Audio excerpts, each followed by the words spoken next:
कई बार ऐसा भी होता है कि सिर्फ एक घटना, एक सेकंड हमारी पूरी ज़िंदगी बदलने के लिए काफ़ी होता है। अब अगर वो बदलाव अच्छा हो तो हम सराहना करते हैं अपने उस डिसीज़न की, अपने उस एक सेकंड की, अपने उस एक पल की। लेकिन कई बार अगर वो बदलाव नारकीय हो जाता है तो इंसान बार बार उसी दिन को याद करता है, काश ऐसा ना हुआ होता, काश ऐसा हो जाता। और वही काश उसे मृत्यु तक उसके कानों में गूंजता रहता है, उसे मृत्यु तक पहुंचा देता है। ऐसे कुछ कहानी थी सरबजीत की, तो आज हम इसी बारे में बात करेंगे। जो लोग भी आराम से सहूलियत से अपने घर में रहते हैं उन्हें नहीं पता होता कि कहीं पर कुछ बुरा और बहुत बुरा भी हो सकता है और कहीं पर कुछ बहुत बुरा भी हो रहा है। 28 अगस्त 1990 भिकिविंड जो पंजाब में है वहाँ की वारदात है ये। वहाँ पर सरबजीत एक किसान थे, सामान्य परिवार से थे, लेकिन अपने परिवार में बहुत खुश थे, संतोष था। किसी कारणवश शादीशुदा होने के बावजूद उनकी बहन उनके साथ ही रहती थी और वो अपनी बहन का खूब मान करते थे। उनकी 2 प्यारी प्यारी बच्चियां भी थीं जिन पर वो जान छिड़कते थे। दूसरी बच्ची ने तो होश भी नहीं संभाला था। पिता थे, माता का पहले ही देहांत हो चुका था। सब कुछ अच्छी तरह चल रहा था। वो कुश्ती के अच्छे खिलाड़ी भी थे, कबड्डी भी खेलते थे, लेकिन साथ ही एक बुरी आदत भी इसे कह सकते हैं। वो कहते हैं ना कि शराब घर बर्बाद कर देती है। सच में शराब ने घर ही बर्बाद कर दिया। वैसे तो पीनी ही नहीं चाहिए, लेकिन अगर कहीं बेची जाती है तो साथ में एक प्रोटोकॉल भी होना चाहिए कि सिर्फ वाहन चलाना ही नहीं, शराब के नशे में आपको चलना भी नहीं है। वो अपने दोस्तों के साथ शराब पी रहे थे और शराब उन्होंने ज़्यादा पी ली और वो अकेले ही उस रात को अपने घर की तरफ चल पड़े। लेकिन गलती से वो दूसरी तरफ को मुड़ गए। वहाँ पर खेत थे और तब कोई फेंसिंग नहीं होती थी। इंडिया और पाकिस्तान के बॉर्डर में कोई तार नहीं था, बस एक सीमेंट नुमा स्ट्रक्चर था जिसमें लिखा होता था इस तरफ इंडिया और उस तरफ पाकिस्तान। गलती से शराब के नशे में उन्होंने गलती से बॉर्डर क्रॉस कर लिया और बॉर्डर क्रॉस करके कुछ ज़्यादा दूर नहीं आए थे, लेकिन पाकिस्तानी सेना की निगाह पड़ गई। जो उस समय निगरानी कर रहे थे उनकी निगाह पड़ गई। फ़ौरन इसको कब्जे में ले लिया। हिंदुस्तान और पाकिस्तान के संबंध वैसे तो आज भी ख़राब है, लेकिन उस टाइम पे और भी ज़्यादा ख़राब थे। तो वो तो काफिर की तरह ही देखते थे। तुरंत मुंह पे कंबल डाला और मारना पीटना शुरू कर दिया और उसके बाद पूछताछ की। कई घंटे लगे उन्हें समझने में कि उनके साथ हो क्या रहा है। फिर उसके बाद इन्वेस्टिगेशन चालू की। उनके पास कोई ऐसी आपत्तिजनक चीज़ भी नहीं मिली थी, सिर्फ पर्स था, उसमें कुछ पैसे थे, कोई डॉक्यूमेंट नहीं, कुछ नहीं। इसके अलावा उन्होंने इतनी ज़्यादा शराब उस टाइम पे पी रखी थी। अब कोई रॉ का एजेंट होगा, कोई जासूस होगा, एटलीस्ट उसे ये तो पता होगा कि शराब कब पीनी है, कितनी पीनी है, और शराब के नशे में भला वो बॉर्डर क्यों क्रॉस करेगा। सेना को, चाहे वो इंडिया की हो चाहे पाकिस्तान की हो, इतनी पहचान होती है कि कौन रॉ का एजेंट है कौन नहीं है। जिस पर डाउट होता है उसी को फिर अंडर लिया जाता है और उसके बाद पूछताछ अपने तरीके से की जाती है। लेकिन यकीन होने के भी बावजूद कि ये गलती से इंसान पार आया है, उन्होंने उसे ज़बरदस्ती फंसा लिया और उसके बाद उसे पुलिस के हवाले कर दिया। अब उस समय पाकिस्तान में, इस्लामाबाद में, मुल्तान में बम धमाके हुए थे। लाहौर में बम धमाके हुए थे जिसमें 10 लोगों की मौत हुई थी और उसमें जो नाम सामने आ रहा था वो आ रहा था मंजीत सिंह का।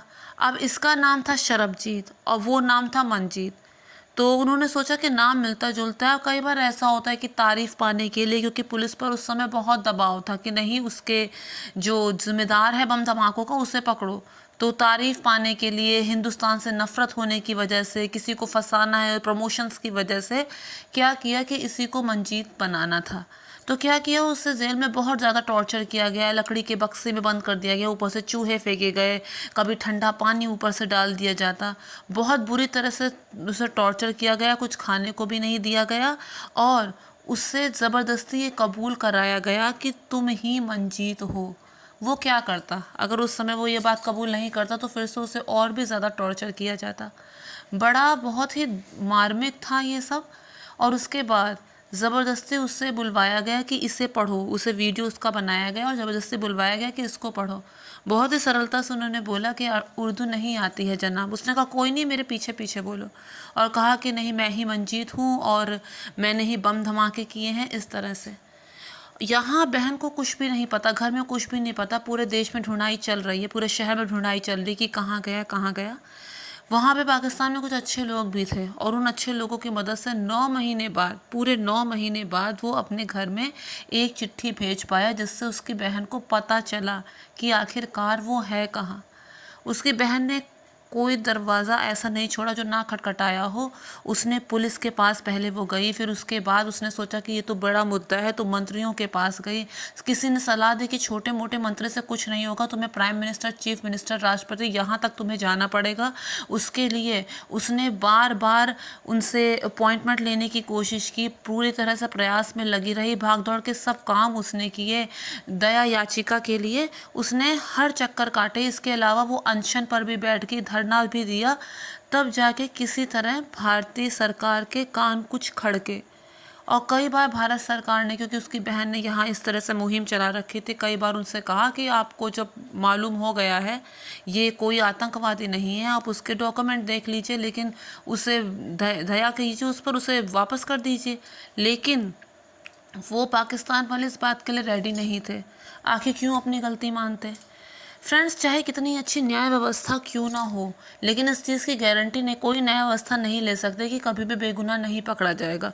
हो जाता है कई बार, लेकिन सही समय पर अगर गलती मान ली जाए तो उसमें कोई हर्ज नहीं है। तो चलो गलती ना भी मानी जाए, लेकिन कम से कम दया याचिका पर विचार तो करना चाहिए था, पर ऐसा नहीं था। जिस भी अदालत में उसका सरबजीत का मुकदमा जाता, वहाँ पर सिर्फ एक ही बात उससे कही जाती कि वो उसको फांसी की सज़ा होगी, और फांसी डिक्लेयर भी कर दी गई। उसे फांसी डिक्लेयर कर दी गई, 1 अप्रैल 2008 की तारीख भी दे दी गई। तब भारतीय सरकार ने थोड़ा और प्रयास किया, तो क्या हुआ कि उस फांसी की डेट को उस टाइम के लिए टाला गया और 30 अप्रैल उस फांसी की डेट को कर दिया गया। वहाँ पर कुछ मीडिया वाले जो थे पाकिस्तानी, जो कुछ अच्छे दिमाग के होंगे, उन लोगों ने भी ये बात उठाई कि ये जो है ये एक मासूम आदमी है, इनोसेंट है, और इसे बेवजह ही, बेफिजूल ही इसे फंसाया जा रहा है।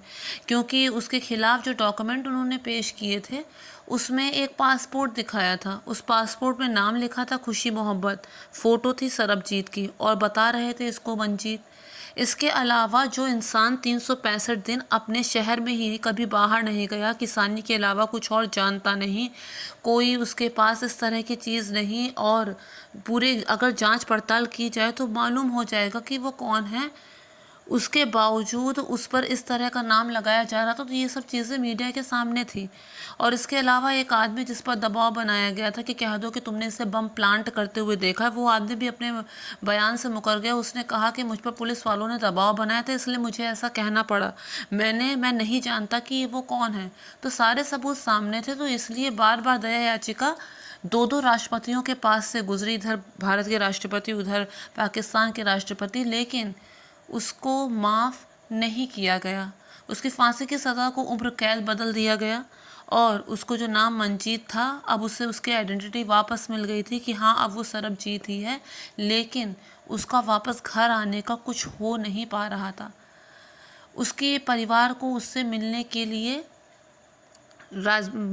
लिए इजाज़त दे दी गई, लेकिन उसका भारत वापस लौटने का कुछ नहीं हो पा रहा था। जो लोग मानव अधिकार संगठन की तरफ काम करते हैं, उस तरफ भी, पाकिस्तान में भी और भारत में भी, वो भी अपनी तरफ से पुरजोर कोशिश कर रहे थे, लेकिन उसके वापस आने का कुछ नहीं हो पा रहा था। हाँ, ये हुआ था कि उसका नाम जो लोग मंजीत बता रहे थे, उसे उसकी आइडेंटिटी मिल गई थी, सब जान गए थे कि वो सरबजीत है।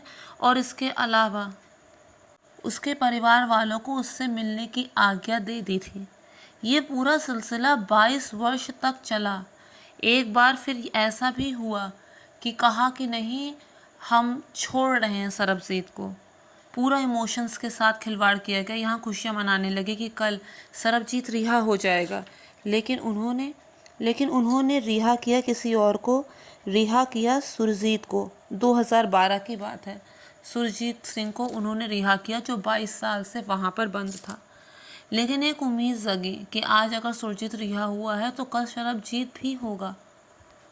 लेकिन पाकिस्तान के लिए ये मुद्दा हार और जीत का बन चुका था।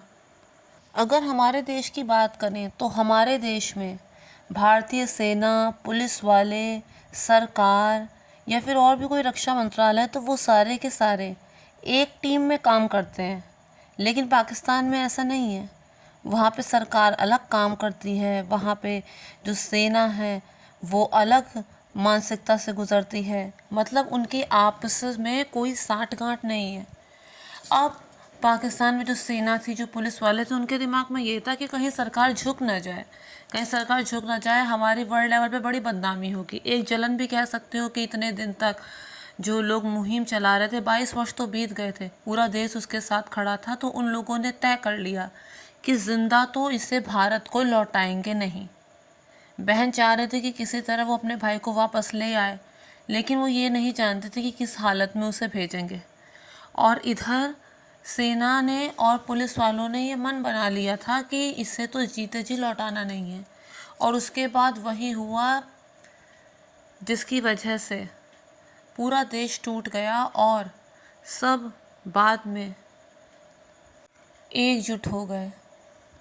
26 अप्रैल 2013 को शाम को 4:30 बजे सरबजीत पर जेल के कुछ कैदियों ने, कम से कम 8-10 कैदियों ने लगातार ईंट पत्थर से उसे ज़ख्मी किया, लहूलुहान कर दिया। और जब तक वो बेहोश होके गिर नहीं गए, उन्हें कंफर्म हो गया कि अब ये मर जाएगा, अब ये नहीं बचेगा, तब तक वो पत्थर मारते रहे और कोई रोकने वाला नहीं था। ये थे वहाँ पे जेल का प्रोटोकॉल, ये थे वहाँ पे जेल का नियम और जेल की सुरक्षा। वो भी तब जब सरबजीत बार बार कभी जेल वार्डन से, कभी अपने वकील से बार बार कंप्लेन लिख रहे थे कि यहाँ मुझे बिल्कुल भी सुरक्षित नहीं लग रहा है, मुझे जेल में यहाँ पर कुछ भी हो सकता है, मुझे जान का खतरा है, इसलिए मुझे सुरक्षा दी जाए। उसके बावजूद ऐसा हुआ। उसके बाद उन्हें जिन्ना अस्पताल में भर्ती कराया गया और वहाँ उनका इलाज शुरू किया गया। 3 दिन बीत गए। उसके बाद घर वालों को कहा कि चलो आ सकते हो देखने के लिए उसे। घर वाले उसे देखने के लिए आए, तब तक वो जिंदा था। उसके बाद भारत सरकार ने फिर विनती की कि अरे अब तो लौटा दो, जितनी पाकिस्तान में उतनी अच्छी फैसिलिटी नहीं है मेडिकल की जितनी इंडिया में है, हम यहाँ उसका इलाज करा लेंगे। तो पाकिस्तानियों ने जवाब दिया, तो पाकिस्तान की सरकार ने जवाब दिया कि ज़रूरत पड़ने पर हम इसे लंदन भेज देंगे मेडिकल फैसिलिटी के लिए, लेकिन इंडिया नहीं भेजेंगे। औकात भी थी लंदन भेजने की। उसके बाद क्या हुआ, इस तरह से 5 दिन बीत गए और 5 दिन बाद जो जिन्ना अस्पताल के डॉक्टर्स थे उन्होंने कह दिया ब्रेन डेड, यानी कि ये अब कोमा में चले गए हैं। उन्हें चोट ही इतनी भयानक लगी थी सर के तालू में, जैसे कि मारने वाला इतना ट्रेंड हो कि हाँ यहाँ पे मारेंगे तो ज़्यादा नुकसान होगा।